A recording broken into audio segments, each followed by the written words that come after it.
السلام علیکم ورحمۃ اللہ وبرکاتہ۔ ایم بابو تھنولی آپ کے مسائل کا حل لے کر آپ کے لیے حاضر ہے۔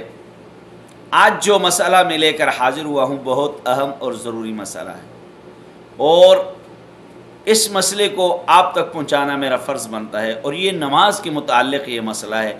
اکثر لوگوں میں یہ غلطی پائی جاتی ہے، بڑے دیندار لوگوں میں بھی یہ غلطی پائی جاتی ہے، نمازی پرہیزگار لوگوں میں بھی اکثر یہ غلطی پائی جاتی ہے۔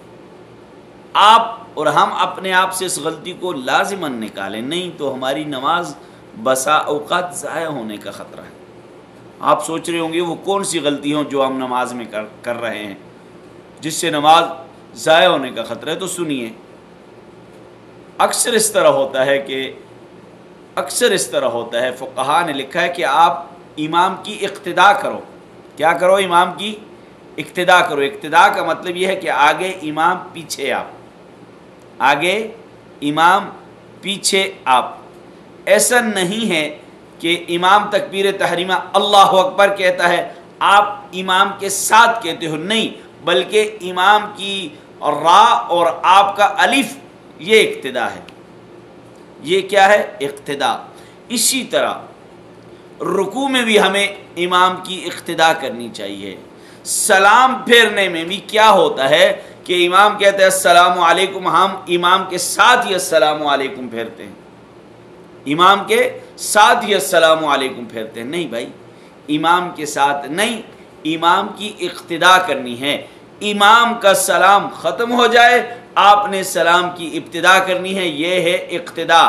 اگر آپ امام بھی سلام پھیر رہا ہے، آپ بھی سلام پھیر رہے ہیں، تو یہ امام کی اقتداء نہیں، یہ امام کا ساتھ ہے۔ اور بسا اوقات امام سے آگے ہو جاتے ہیں، آپ امام سے پہلے آپ ہو جاتے ہیں۔ اکثر و بیشتر میں نے دیکھا ہے کہ امام کہتے ہیں اللہ اکبر، امام اللہ اکبر کہتے ہیں، ہم نے وہ کہہ کر ہاتھ باندھے ہوتے ہیں۔ رکوع میں اکثر و بیشتر ایسا ہوتا ہے، ہاں، اور اسی طرح سلام میں ہوتا ہے۔ تو اس چیز سے ہمیں کیا کرنا چاہیے؟ احتراز کرنا چاہیے، امام کی اقتداء کرنی چاہیے، امام سے پہل نہیں کرنی چاہیے، امام کا ساتھ نہیں، بلکہ امام کی اقتداء کا حکم ہے، مقتدی بننا چاہیے۔ تو امید ہے آپ کو سمجھ آ گئی ہوگی، دوسروں تک بھی پہنچائیے۔ السلام علیکم۔